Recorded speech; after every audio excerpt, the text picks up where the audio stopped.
যেই সমস্ত চোরেরা পালিয়ে গিয়েছেন, এই চোরদের বাড়িতে কিন্তু আমরা সব টয়লেট বানিয়ে দেবো কিন্তু বাংলাদেশে।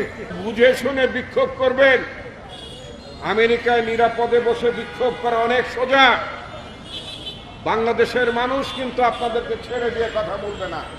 মাত্র তো 14 মাস হলো। 14 মাসই এত অস্থির হয়ে গেলেন কেন? একবার ভুল করেছিলেন, গণতন্ত্রকে হত্যা করে একদলীয় শাসন ব্যবস্থা চালু করেছিল আপনার বাবা। সেই কারণে বাংলাদেশের জনগণ আপনাদেরকে ক্ষমতার বাইরে 21 বছর রেখেছিল।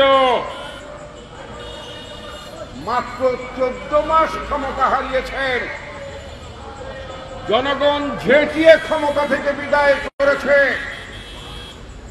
লক্ষ লক্ষ কোটি টাকা বিদেশে পাচার করেছেন।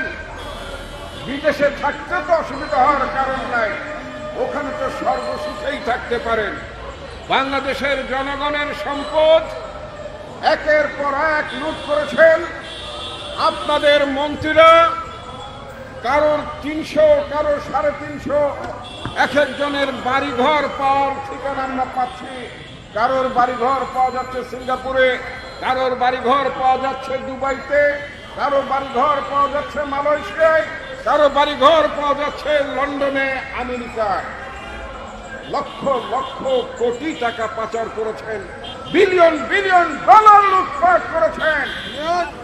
বাংলাদেশ ব্যাংকের 8 বিলিয়ন ডলার চুরি করেছেন। কষ্টে তো থাকার কথা না আপনাদের, কিন্তু আমরা দেখতে পাচ্ছি জনগণের দুর্ভোগ বাড়ানোর জন্য আপনারা বাংলাদেশের মাঝে মধ্যেই ঝামেলা পাকানোর চেষ্টা করছেন। আজকে বিক্ষোভ করছেন জাতিসংঘের সামনে। মনে রাখতে হবে, যেই সমস্ত চোরেরা পালিয়ে গিয়েছেন, এই চোরদের বাড়িতে কিন্তু আমরা সব টয়লেট বানিয়ে দেবো কিন্তু বাংলাদেশে। ওই যে আবু জাহেলের বাড়ি কি আছে?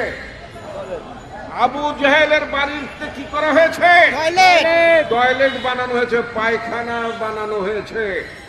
আওয়ামী লীগের লোকেরা যদি বেশি বাড়াবাড়ি করেন, তাহলে তাদের বাড়ি ঘরে যারা দেশে যারা আছেন, মনে রাখতে হবে তাদের বাড়ি ঘর কিন্তু জনগণ টয়লেট বানিয়ে দেবে। এটা মনে রাখতে হবে। অতএব বুঝে শুনে বিক্ষোভ করবেন।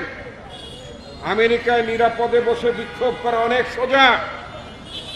বাংলাদেশের মানুষ কিন্তু আপনাদেরকে ছেড়ে দিয়ে কথা বলবে না।